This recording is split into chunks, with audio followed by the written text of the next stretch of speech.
Boa noite para você de casa. A gente começa com os destaques de hoje. Caminhoneiro embriagado provoca acidente na BR-365 e 4 pessoas ficam feridas. Você vai ver que suspeitos de furtar e abater boi em fazenda de Patos de Minas são presos em flagrante. E tem mais. Comerciante e fazendeiro de Patos de Minas são presos por receptação de gado furtado na região. Centro Universitário de Patos de Minas recebe visita de comitiva do Mali. Coleção do Jornal Histórico Minas Urgente é doada ao curso de História do Unipam. Ocupação atinge o maior nível da história do país, diz IBGE. Especialistas recomendam o uso responsável de canetas emagrecedoras. Vacina contra o vírus sincicial respiratório começa a ser distribuída em todo o país. Autoescolas já registram redução no número de alunos após o fim da obrigatoriedade. O NTV News está começando.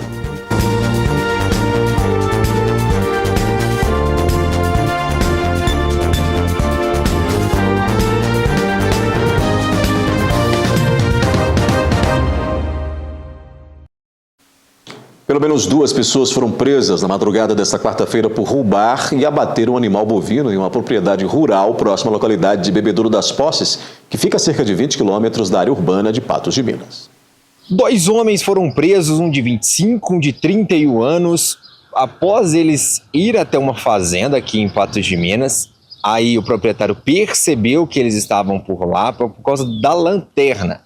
E depois também o proprietário ouviu um barulho ali próximo que seria de uma arma de fogo.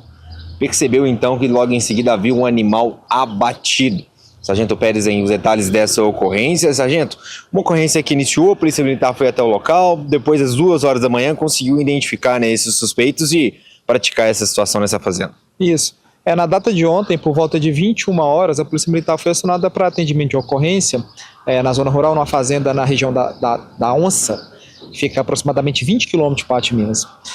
O primeiro acionamento, os moradores dessa fazenda perceberam lá sinal de lanterna, né, no meio do pasto, e também ouviram um barulho bastante compatível com um disparo de arma de fogo. Eles imaginaram que poderia ter ocorrido o abate de algum animal, né, eles conseguiram deslocar até lá na proximidade desse sinal luminoso lá e constataram que o animal lá bovino da raça Nelore havia sido abatido. Eles acionaram a polícia. Esse pessoal que realizou esse abate, eles fizeram, né, o abate do animal e saíram do local. Então a Polícia Militar chegou a deslocar no primeiro momento, né, constatou realmente o abate do animal, permaneceu em algum tempo lá no local em Campana, aguardando o possível retorno desses autores, porém eles não retornaram. Aí as equipes saíram do local e por volta das 2 horas da madrugada, novamente os moradores perceberam lá farol de algum veículo, né? Imaginaram que seriam os autores, ligaram rapidamente para a Polícia Militar, que já sabia onde era a fazenda, então conseguiu chegar no local bem mais rápido, e ao chegar no local, os militares visualizaram, né, o farol do veículo longe. Esse veículo também percebeu a aproximação da viatura, desligaram os faróis, desembarcaram do veículo, tentaram fugir, porém o local que eles acessaram lá era de difícil movimentação, e eles acabaram sendo localizados pelos militares e presos. Ao serem questionados, eles admitiram, né, que haviam feito o abate do animal com utilização de uma espingarda calibre 22, que haviam retornado para a cidade após o abate, guardado essa espingarda, e só depois retornaram para desossar o animal, né, retirar a carne, no momento que foram surpreendidos pelos policiais. Por fim, foi encontrado facas, um pequeno machado utilizado para desossar esse animal. Esse material foi todo recolhido, o veículo utilizado pelos autores foi removido para o pátio e os autores foram encaminhados para a delegacia, onde vão responder por esse crime. Tá, então, o Sargento Pérez dando os detalhes, né, dessa ocorrência, esses 2, né, com o intuito de desossar todo esse animal, retirar a carne, foram lá, fizeram o abate, depois iriam voltar com esse carro quando foram surpreendidos aí com a presença da Polícia Militar. Os 2 foram presos e encaminhados à delegacia de plantão. No final da manhã desta quarta-feira, a Polícia Rodoviária Federal de Patos de Minas prendeu um caminhoneiro por embriaguez ao volante após um acidente na BR-365. O caminhão ficou descontrolado no quilômetro 413 e atingiu a traseira de um veículo Gol que foi arremessado contra outro caminhão na pista contrária. O veículo de carga, que descia de forma desgovernada, cruzou todo o estacionamento do posto da PRF e depois da batida tombou na lateral da rodovia. Os 4 ocupantes do Gol ficaram feridos, 2 deles em estado grave. Socorristas do Corpo de Bombeiros e do SAMU realizaram os primeiros atendimentos e encaminharam as vítimas ao Hospital Regional de Patos de Minas. De acordo com a polícia, o condutor do caminhão não se feriu, mas apresentava sinais de ter feito uso de bebida alcoólica, o que ficou constatado após o exame do bafômetro, com resultado de 0,70, indicando o crime de dirigir veículo embriagado. O homem informou que vinha do interior de São Paulo para Patos de Minas carregado com ração. Disse ainda que fez uso de bebida alcoólica por volta das 7 horas da manhã. Ele foi preso e encaminhado para a Polícia Civil de Patos de Minas. E mais um caso de furto de gado foi registrado pela Polícia Militar. O crime teria ocorrido no final do mês passado, com o roubo de dezenas de animais. Sargento Pérez da Polícia Militar vai dar detalhes dessa ocorrência que aconteceu no dia 28 de novembro, onde foram furtados mais de 30 animais no Rio Paranaíba, né, sargento? Isso. No dia 28 de novembro, a Polícia Militar foi acionada para atendimento de ocorrência de furto de aproximadamente 30 animais, né, bovinos, em uma fazenda no Rio Paranaíba. Após o registro dessa ocorrência, né, a Polícia Militar começou a realizar diversas diligências tentando identificar os autores desse furto. Nessa data, foi identificado o veículo usado para o transporte desses animais. E esse veículo é de Patos de Minas, o condutor do veículo, né, o motorista, foi localizado, né, e ao ser questionado, ele prontamente informou, né, que havia sido contratado por um indivíduo de Guimarães para transportar esses aproximadamente 30 animais de Rio Paranaíba até Guimarães. Após essas informações repassadas pelo motorista, a Polícia Militar deslocou até Guimarães para tentar localizar esse possível contratante, né, do serviço, né, e possível também responsável pelo furto. Apesar de dele não ter, ele foi identificado, mas apesar dele não ter sido localizado, a Polícia Militar conseguiu informações a respeito de um comerciante de Guimarães que havia comprado a princípio 4 novilhas desse indivíduo. A PM deslocou até esse comerciante, ele prontamente prestou informações, esclareceu que já havia comprado outros animais desse indivíduo, que não sabia que aqueles animais seriam furtados. Ele informou ao paradeiro de 2 novilhas, informou que outras 2 haviam sido abatidas, mas inclusive se comprometeu a ressarcir, né, o proprietário dos animais. Então, esse indivíduo em Guimarães, ele, apesar de prestar essas informações, ele foi conduzido, né, pelo crime de receptação para a cidade de Patrocínio, onde vai responder. Em continuidade dessas diligências, a Polícia Militar conseguiu identificar um veículo que havia transportado 24 novilhas da cidade de Guimarães até Patos de Minas. O proprietário do veículo foi identificado, prontamente atendeu o chamado, informou quem era o contratante do frete, né, informou que era um fazendeiro, né, uma fazenda aproximadamente 20 quilômetros do perímetro urbano. Esse senhor, né, esse fazendeiro, também prontamente se comprometeu a aguardar a equipe lá na fazenda para esclarecer. A equipe policial deslocou até esse local, o fazendeiro informou que havia comprado esse gado do indivíduo, né, identificou esse indivíduo lá de Guimarães, né, que inclusive esse indivíduo devia uma certa quantia em dinheiro, então que essa negociação foi até para abater uma dívida anterior, que ele comprou 24 novilhas, desses animais, 7 estavam em sua posse, né, 2 haviam sido vendidos para um conhecido e 15 haviam sido transportados para Patrocínio para participar de um leilão. Então, por fim, a Polícia Militar conseguiu restituir 22 novilhas aqui em Patos de Minas e Patrocínio, mais 2 em Guimarães, 24 novilhas foram encontradas e restituídas para o proprietário que providenciou o transporte. E esses dois indivíduos, né, um comerciante de Guimarães e um fazendeiro de Patos de Minas, foram conduzidos e responderão pelo crime de receptação. Sargento, o autor desse furto, a Polícia Militar ainda está na busca dele. Sim, esse autor, né, que supostamente fez responsável pelo furto, que contratou lá o primeiro frete para apanhar os animais lá na fazenda Rio Paranaíba, ele foi identificado e a Polícia Militar segue, né, em rastreamento, diligência para tentar localizá-lo. A seguir aqui no News, coleção do Jornal Histórico Minas Urgente é doada ao curso de História do Unipan. E você vai ver que o Centro Universitário de Patos de Minas recebe visita de comitiva do Mali.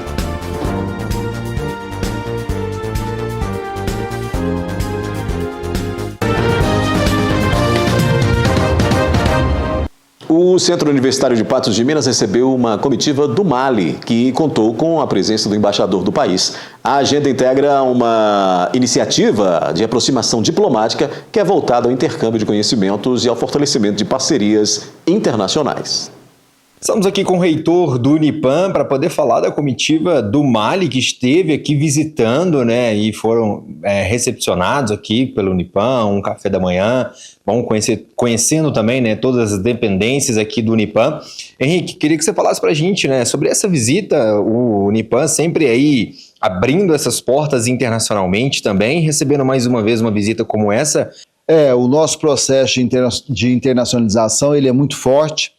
E nós, por meio da parceria que temos com o Instituto Daniel Franco, IDF de Uberaba, nós recebemos aqui hoje o embaixador do Mali no Brasil, junto com uma comitiva, para nos conhecerem, né? Para saberem o que é o Unipan, conhecerem em loco a nossa instituição, os nossos campi, os nossos laboratórios, para possíveis parcerias.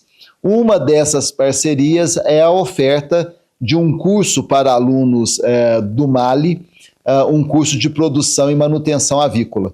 Então, nós estamos muito felizes em poder recebê-los aqui hoje e poder mostrar a nossa instituição, demonstrando uma vez mais que a educação que transforma e que não para, também é uma educação que vai além das fronteiras.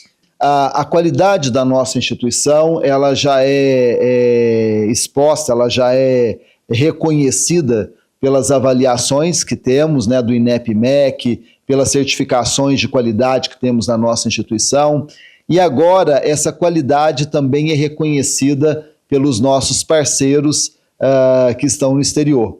Então, uma alegria muito grande poder receber essa comitiva aqui para mais um convênio, lembrando que a nossa instituição atualmente ela conta com mais de 15 convênios já assinados com instituições no estrangeiro. Ao fim da visita, o embaixador do Mali no Brasil, o senhor Ibrahima Diallo, deu uma entrevista coletiva para falar da expectativa em conhecer o Unipan, todas as dependências do Unipan e os cursos disponíveis. Também falou sobre essa visita a Patos de Minas.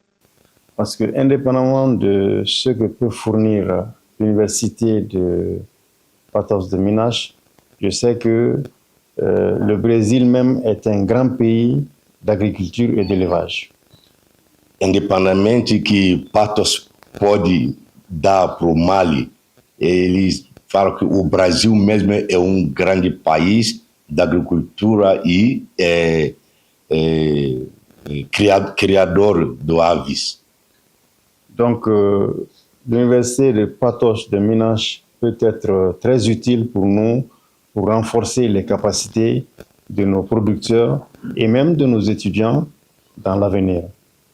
Então, a Universidade de Patos pode dar uma grande oportunidade no Mali e o estudante Mali que está nessa área do agricultura e é criador do aves. Ainda sobre educação, o curso de História do Unipan recebeu nesta terça-feira uma doação de preservação da memória da imprensa patense. O jornalista José Humberto Fagundes, que é natural de Patos de Minas, entregou ao curso toda a coleção do jornal Minas Urgente, um periódico que ele editou entre 86 e 87. Os exemplares agora passam a integrar o acervo de pesquisa da instituição. O Minas Urgente circulou em Patos de Minas num período marcado pela efervescência política e pelas mudanças sociais no Brasil pós-ditadura. Para a imprensa local era um momento de transformação, com os jornais desempenhando um papel essencial na apuração e registro dos fatos, muito antes da internet e das facilidades digitais. Eu queria trazer um veículo de comunicação que fosse independente, sem viés ideológico e sem vínculos, seja com direita, esquerda ou qualquer tendência ideológica. E hoje eu tenho um orgulho, uma satisfação muito grande de ver que o jornal atingiu o objetivo dele. Durante a roda de conversa com os alunos, José Humberto relembrou a matéria que mais o marcou na época do Minas Urgente. Segundo ele, foi uma reportagem que anunciava uma situação praticada por interesse financeiro, completamente fora de qualquer padrão moral. O conteúdo teve grande repercussão, mobilizou autoridades e fez a população discutir o problema, algo considerado ousado para a imprensa local da época. Teve uma matéria que marcou não só a mim, como a cidade toda, que foi de uma situação não ortodoxa praticada por uma instituição financeira. Então, essa situação foi uma situação completamente, eu diria, fora de qualquer padrão ético, principalmente ético-moral, e isso alavancou muito o jornal. Para você ter uma ideia, o jornal chegou a vender mais de 1.000 exemplares nas 2 bancas de revista durante esse período da publicação dessas matérias. A cidade ficou em completa polvorosa em função disso aí. O jornalista também destacou a evolução do jornalismo ao longo das últimas décadas. Hoje o processo é digital, instantâneo e alcança o público em segundos. Uma mudança que, segundo ele, traz novas responsabilidades aos profissionais. O jornalismo hoje, depois da assunção das mídias sociais, virou outro, porque hoje qualquer um tem acesso instantâneo e imediato, a uma comunicação que pode se tornar viral em pouco tempo, O que eu acho que a diferenciação do jornalismo é que o jornalismo requer mais atenção, mais zelo, mais cuidado. O jornalista precisa ter uma responsabilidade muito grande com o que ele está escrevendo. Daqui a pouco, aqui no News, tem a previsão do tempo para Patos de Minas e região. E ainda, você vai ver que a ocupação atinge o maior nível da história do país, é o que diz o IBGE.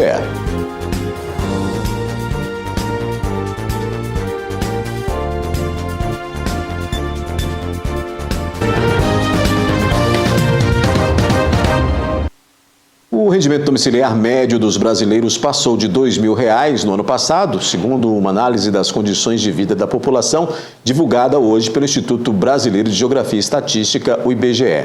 O número de pessoas ocupadas bateu recorde histórico, chegando a quase 60%. Também aumentou a proporção de idosos que ficam mais tempo trabalhando.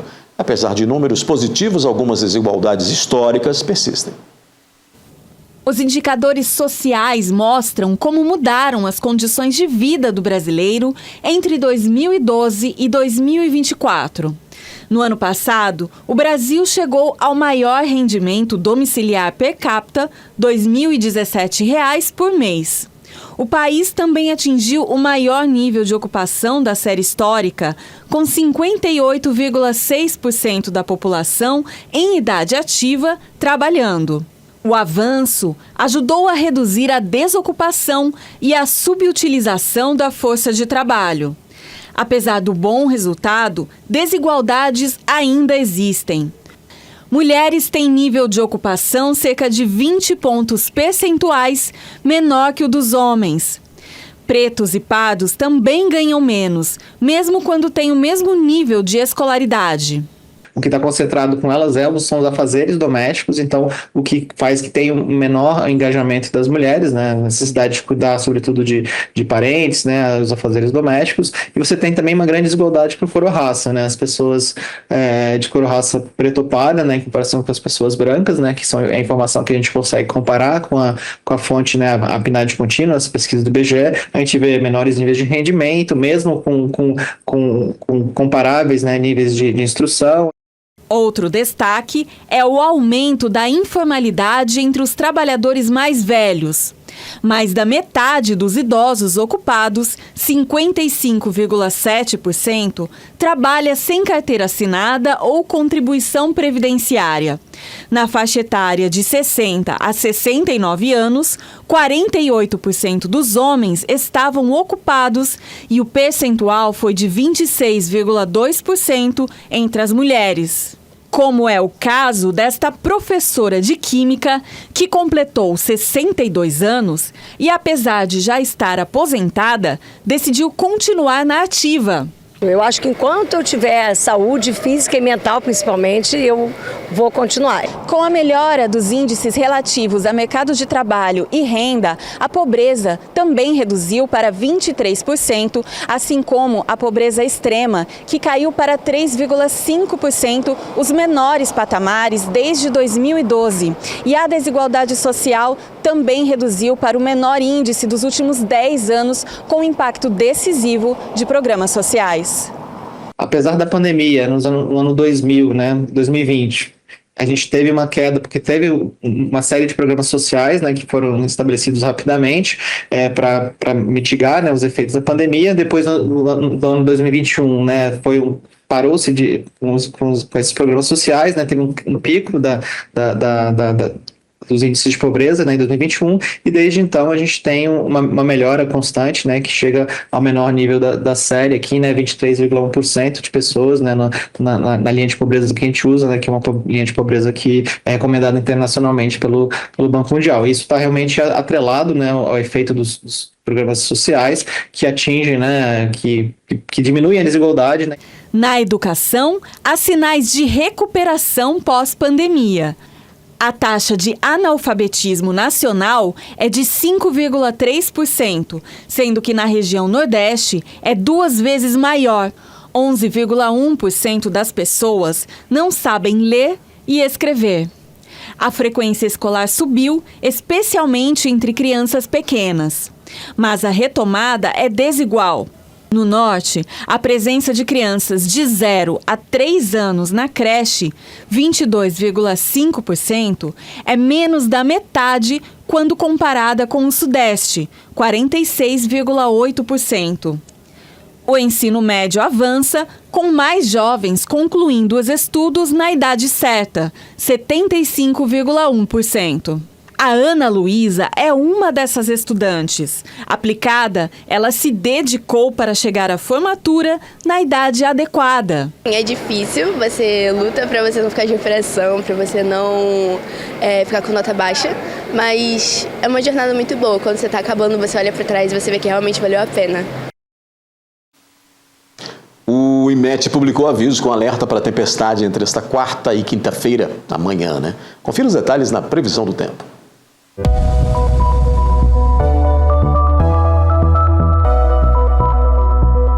Previsão do tempo. Oferecimento New Color.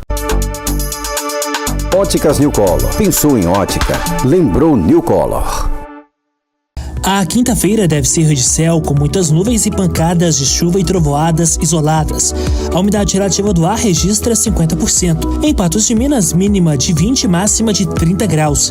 Em João Pinheiro, variam de 20 a 33 graus. Já em Tiros, vai de 19 a 28 graus. Em Lagoa Grande, vai de 21 a 30.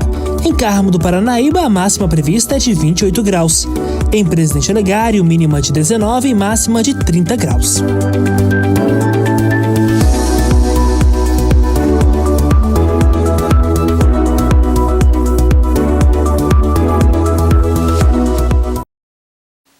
Depois do intervalo, vacina contra o vírus sincicial respiratório começa a ser distribuída em todo o país e especialistas recomendam o uso responsável de canetas emagrecedoras.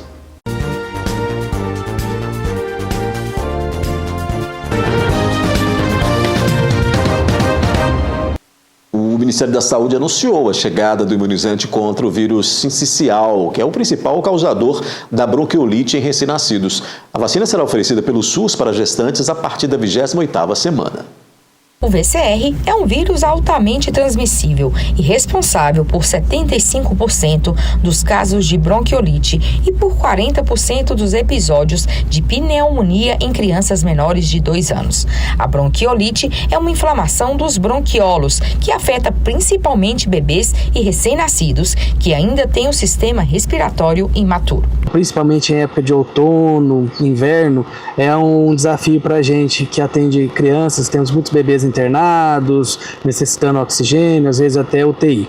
E então, o que há de novidade é que agora tem uma vacina para gestante, Essa vacina ela tem tido uma boa aceitação, ela é uma vacina segura, porém há uma previsão de colocar no sistema público essa vacina, por enquanto a gente só tem ela no sistema particular. No Sistema Único de Saúde, o imunizante será aplicado em gestantes a partir da 28ª semana, garantindo a transferência de anticorpos dentro do útero. A vacina é dose única e deve ser tomada a cada nova gestação. Para aquela gestante que não pôde tomar a vacina por qualquer motivo, hoje há também uma vacina que na verdade já fornece um anticorpo direto para o bebê e pode ser dado para qualquer bebê logo ao nascer e até os 2 anos de idade, principalmente para esses bebês que têm mais fatores de risco, como prematuros, baixo peso e tudo mais. Segundo o pediatra, a vacinação das gestantes reduz de forma expressiva o risco de internações e complicações por VCR nos primeiros 6 meses de vida, fase em que os pequenos são mais vulneráveis a infecções respiratórias. Além da vacinação, especialistas reforçam medidas de prevenção, como lavar as mãos com frequência, manter ambientes ventilados, evitar contato com pessoas gripadas e higienizar brinquedos e objetos usados pelos bebês. Esse resfriado, para um adulto, é só um resfriado, é tranquilo, né? Esse vírus provoca só um sintoma gripal.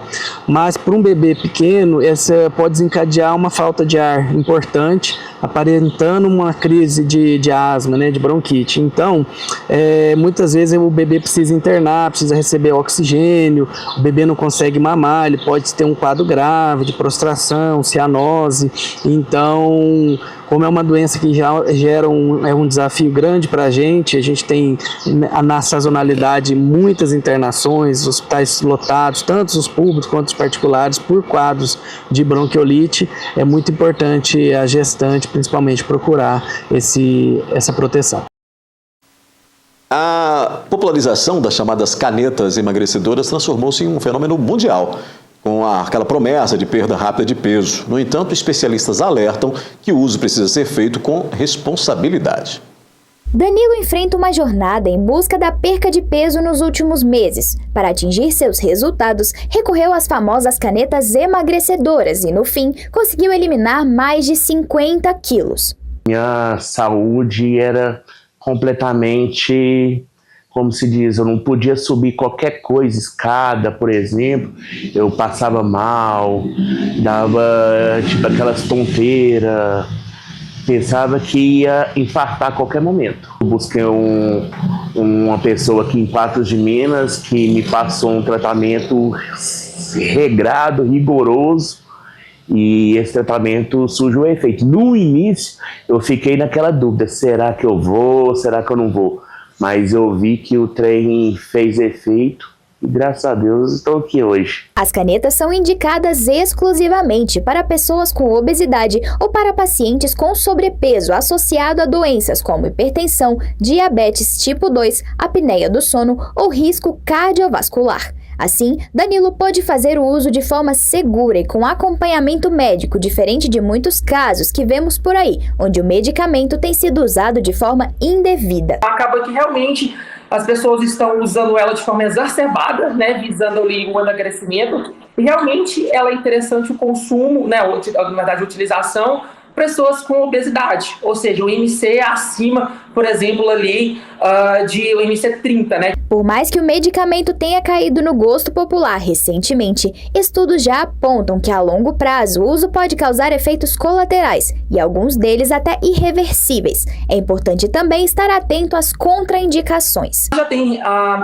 relatos, né, de desenvolvimento de pancreatite, por exemplo, distúrbios gastrointestinais, né, a nível intestinal também, né, prisão de ventre, por exemplo. Então, realmente tem que ter muita cautela, muita responsabilidade, né, na utilização dessas canetas. Outro ponto de preocupação é o impacto após a interrupção do tratamento. Sem readequação alimentar e acompanhamento nutricional, a tendência ao reganho de peso é significativa. A partir do momento em que ela começa a utilizar, começa a perder peso, para de utilização, aquele efeito ele vai embora com o tempo e, consequentemente, como a pessoa não fez uma reeducação alimentar, ela não aprendeu a comer, ela apenas deixou de comer, ela não teve essa reeducação, ela não teve essa mudança de comportamento alimentar, porque esse é um comportamento alimentar que a gente consegue mudar através de dieta, que é ao longo prazo, de forma sustentável, de forma contínua. Então, realmente, ela adquire um corpo de aluguel que realmente isso vai embora com o tempo. Nem sempre a solução rápida é a melhor escolha. Por mais que possam ser eficazes, as canetas não são soluções mágicas que substituem hábitos saudáveis e devem ser usadas com rigor médico. A perda de peso de forma saudável, sem a busca de atalhos, por exemplo, seja as canetas emagrecedoras, seja os remédios, né, os medicamentos, por exemplo, seria unir alimentação saudável, né, alimentação equilibrada, alimentação balanceada, rica em frutas, verduras, vegetais, associado com a prática de atividade física regular. Em instantes, as projeções do prefeito Falcão na possível disputa ao governo de Minas Gerais. Autoescolas já registram redução no número de alunos após o fim da obrigatoriedade.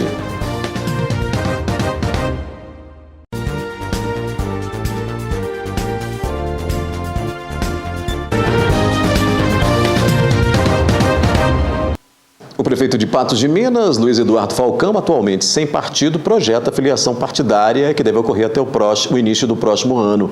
Presidente da MM, Falcão não descarta a possibilidade de concorrer ao governo de Minas Gerais. O prefeito de Patos de Minas, Luiz Eduardo Falcão, está desde abril deste ano sem nenhum partido político. Já que em abril deste ano ele se desvinculou do Partido Novo, a qual ele era filiado, né?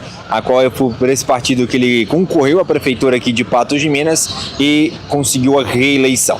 Desde então ele está sem partido e também, né, durante esse período se tornou aí presidente da Associação Mineira dos Municípios. De lá para cá vem acontecendo aí um movimento, né, principalmente dos prefeitos do interior de Minas, para que Falcão se candidatar aí a governador de Minas, né, do estado de Minas Gerais. É uma ideia, né, de vários aí que pensam nisso, já que Falcão é do interior de Minas, né, aqui como prefeito de Patos de Minas, então confiam nele para que possam olhar ainda mais aí para regiões, né, mais do interior de Minas Gerais. Por isso tem esse movimento aí de que o apoio, né, desses outros prefeitos para que o Luiz Eduardo Falcão possa sair como candidato. Para que isso aconteça, Falcão precisa, né, conseguir estar viabilizado a um partido político até abril do ano que vem, né? Ele precisa estar filiado a algum partido político até abril do ano que vem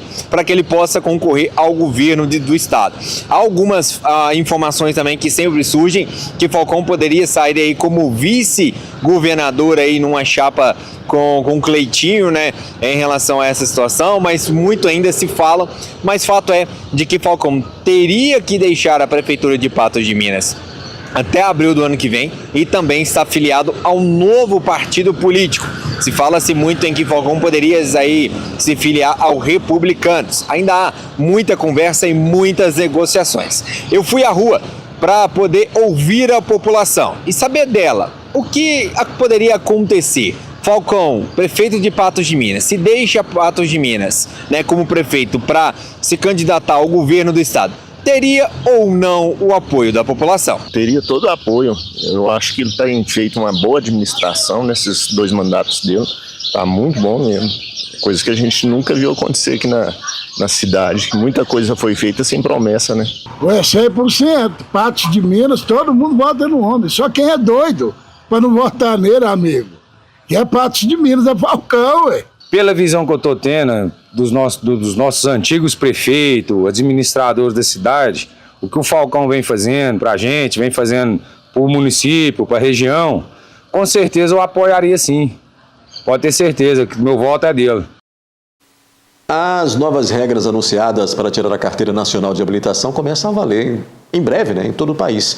E com as mudanças, muitas autoescolas já começam a sentir os impactos com a redução no número de alunos. As novas normas retiram a exigência de matrícula obrigatória em centros de formação de condutores para a preparação de candidatos, amplia as formas de preparação e libera o credenciamento de instrutores autônomos pelos DETRANs. A decisão já foi divulgada pelo Ministério dos Transportes e pelo próprio CONTRAN. Essa minuta ainda não foi publicada no Diário Oficial. Até então, nada está valendo. Continua tudo como exatamente antes. Resolução 789, obrigatoriedade de passar pela autoescola, fazer todo o processo normalmente, sem mudança, sem alteração nenhuma. Com a publicação do Diário Oficial, a partir de então, as mudanças são drásticas, né? Nós teremos um retrocesso na questão da educação para o trânsito.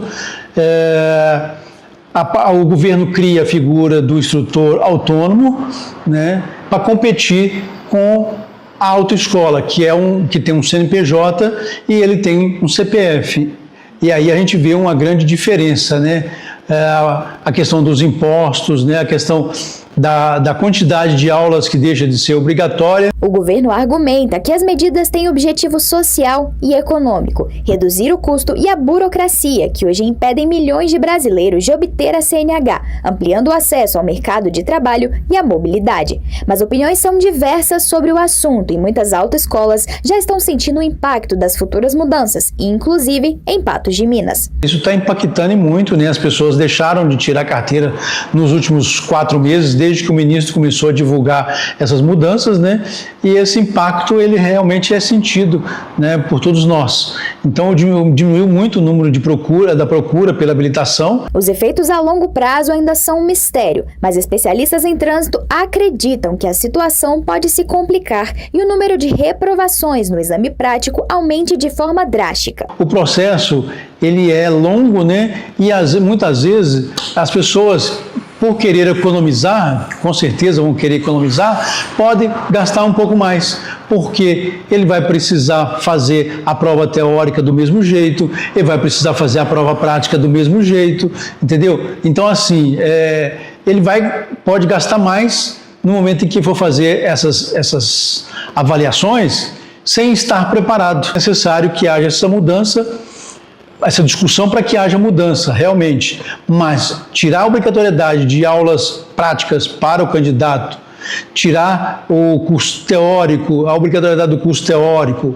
né? Então isso vai realmente complicar muito a questão do trânsito. Nós temos aí 40 mil mortos no trânsito já, né, segundo os dados do Ministério da Saúde, e isso pode complicar um pouco mais ainda o nosso trânsito brasileiro. Com essa, o NTV News termina, mas volta amanhã, às 19 horas. Outras notícias, você acessa o portal patosjá.com.br. Boa noite e até amanhã.